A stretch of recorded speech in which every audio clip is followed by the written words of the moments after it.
Welcome to Automation Fair 2023. Our program will get underway in 10 minutes.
Thank you for participating in Automation Fair 2023. Please make your way to a seat. The presentation will begin in 5 minutes.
Our program will begin momentarily.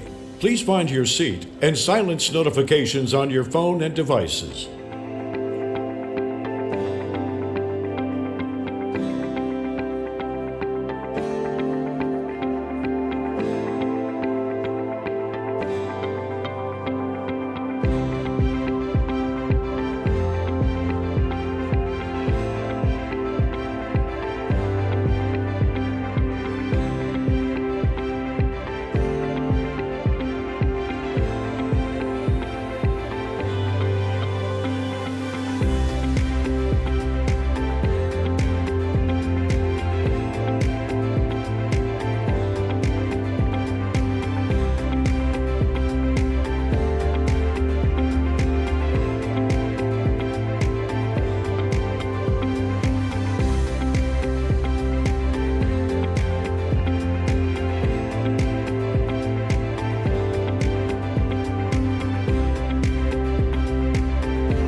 In 2 weeks, I'll be running in my first marathon.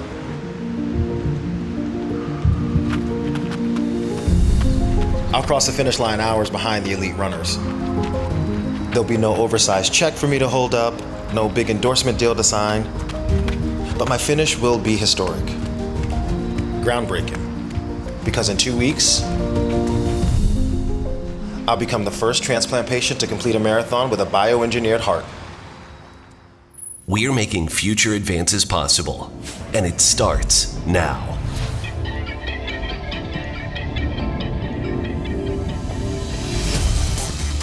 We're expanding what's possible by enabling a secure, integrated supply chain to get exactly what's needed, where and when it's needed. And we're efficiently managing ever-changing demand with speed and agility.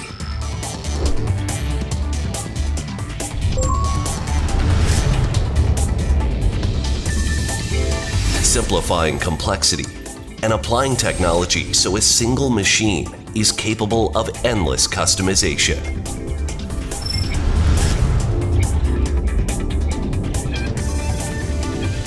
And giving people superpowers by collaborating with technology, building and learning from each other.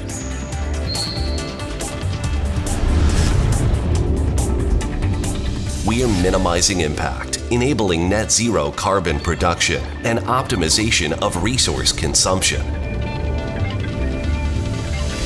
And working in the industrial metaverse, accelerating development in the digital world for the greatest impact in the physical world. Expanding what is humanly possible. If we can manufacture a bioengineered heart, together anything is possible. Rockwell Automation is creating the future of industrial operations now.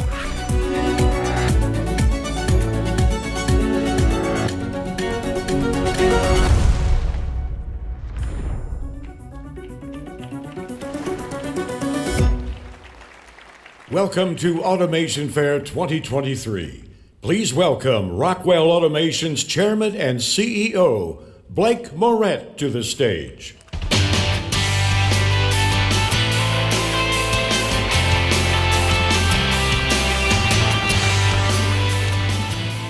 Good morning, everyone. I hope you're as excited as I am to attend this 32nd Automation Fair. You know, as somebody who has attended a lot of these, I can remember in the early days when the total attendance would have taken up about half of this room. And we've grown both in terms of attendance, of course, but also in terms of the number of exhibitors and the breadth of what we're offering. It's always been at its core a training event. But with the show and with the industry forums and also a larger amount of training than ever before, I think this really represents here in Boston a milestone on our journey of Automation Fair and really as Rockwell as a company. It continues to be about us and our friends because with all the capabilities that Rockwell has, we can't do it alone. We have strong partners every step of the way. We'll be talking to some of those this morning.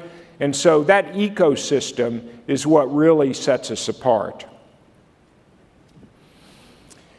In terms of Rockwell's offering, as we've evolved, and you saw the concept on the video a minute ago, but some of you took the tour of the actual Advanced Regenerative Medicine Institute nearby in New Hampshire earlier this week to show what we're actually doing along that journey in terms of regenerative medicine. And for me, that's one of the clearest examples of how we're making this real, taking a concept of tissue regeneration and doing it at scale with the knowledge and the expertise that Rockwell has. It's bringing the connected enterprise to life in ways that you wouldn't have thought of as Rockwell being a participant in even a few years ago, but we're making that happen. Our job is to understand customers' complex challenges, to be able to help them better define what the specific issues are, and to simplify the business of automation, because I still believe that's really what's going to set apart the winners and the losers over the next decade. We combine the technology and the expertise to create outcomes, and these help our customers be more resilient and agile and sustainable. So let's talk a little bit about what those specific outcomes are. Start with kind of our core is to optimize production. Better, faster, cheaper, doing that with closed-loop control. And that technology is still terribly important to Rockwell across a variety of industries. One of the recent examples in the semiconductor industry, which is getting a lot of attention now, is the use of our independent cart technology for wafer transport, to be able to take wafers across these massive facilities in what was previously a very manual operation to decrease their throughput time and therefore increase their overall productivity.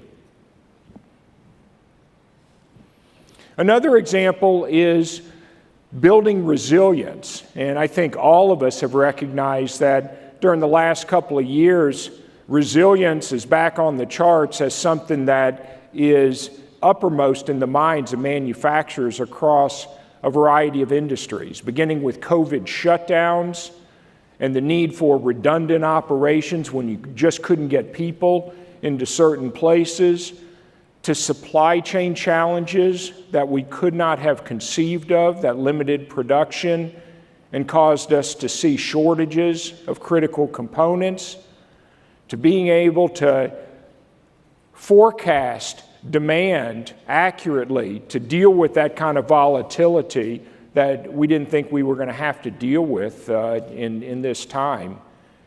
And to be able to add that resilience, cybersecurity, another area that Rockwell provides a broad range of services for to help customers understand their risk and then act on that. These are all ways that we can build resilience for what comes next, whatever that might be.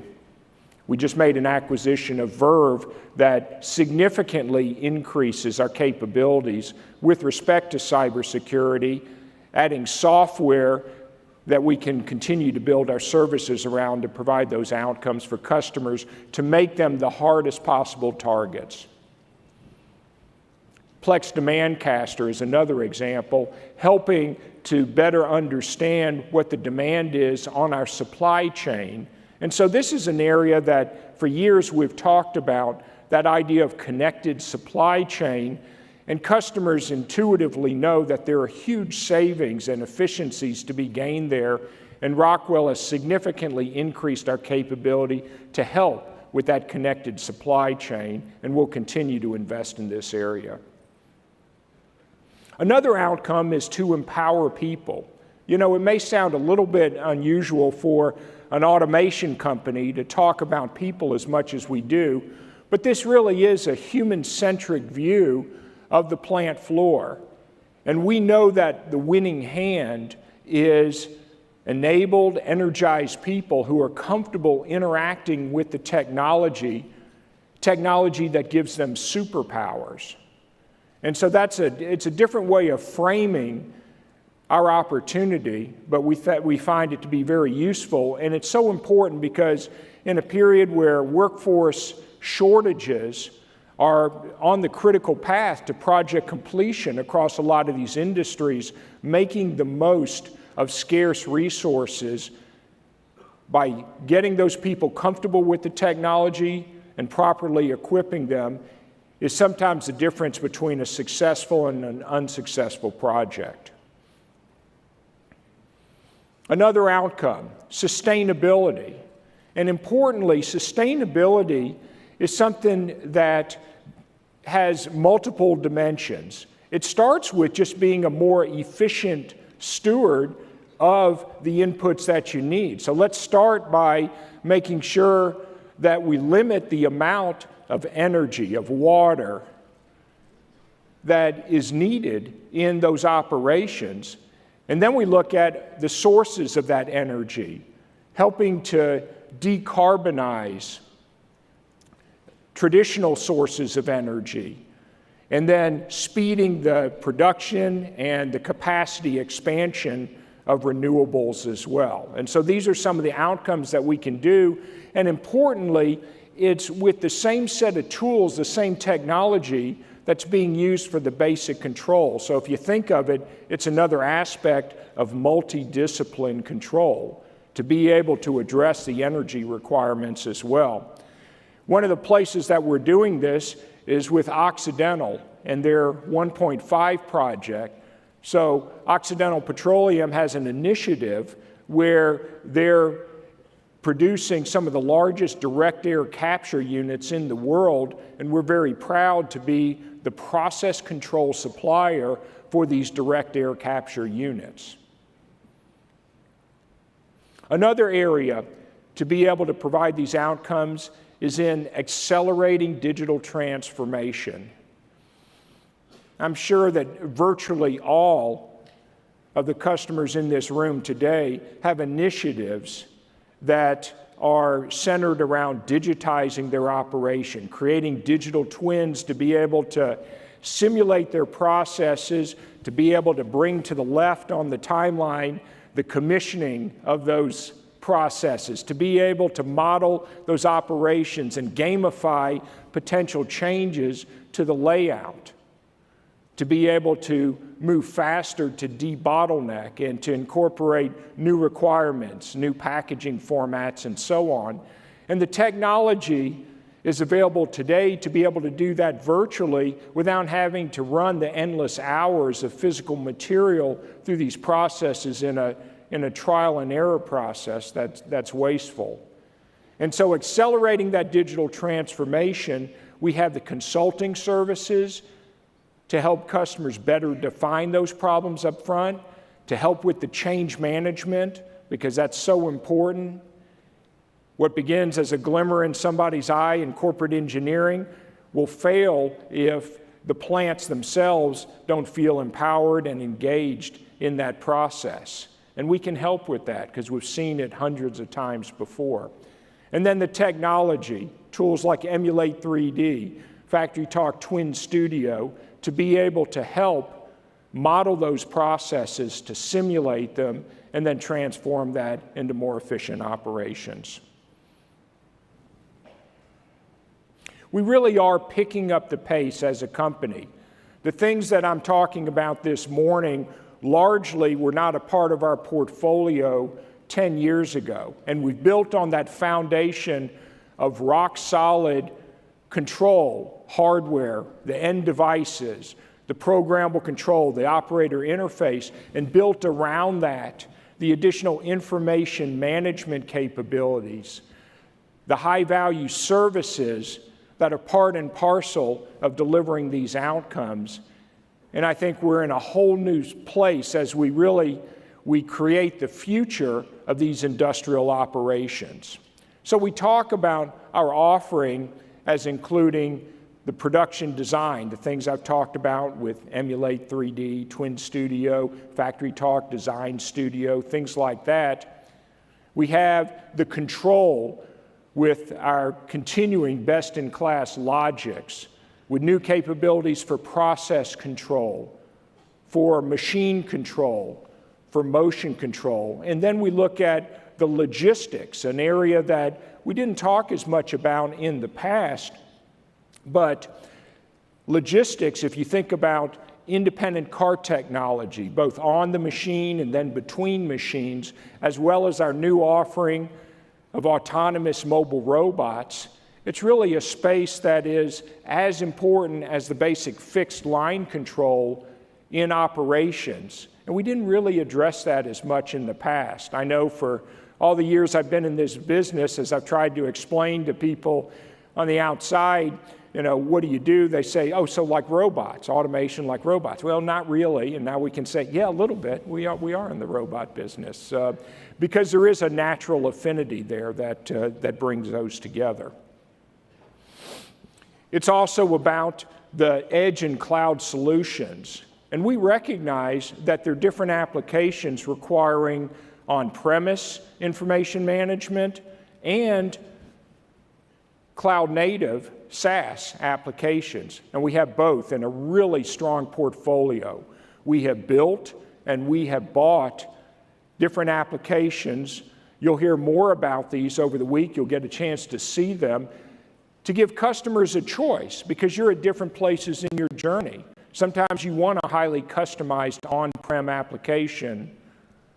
Other times you just want to get it up and running quick and you're a smaller business and you don't have the ability to have a full-time staff of IT professionals, and cloud-native solutions help democratize that and get you up and running quickly.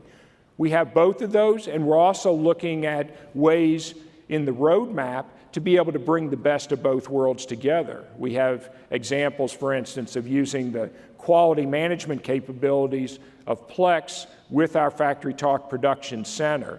And so it's being able to meet you as a customer wherever you are on that journey.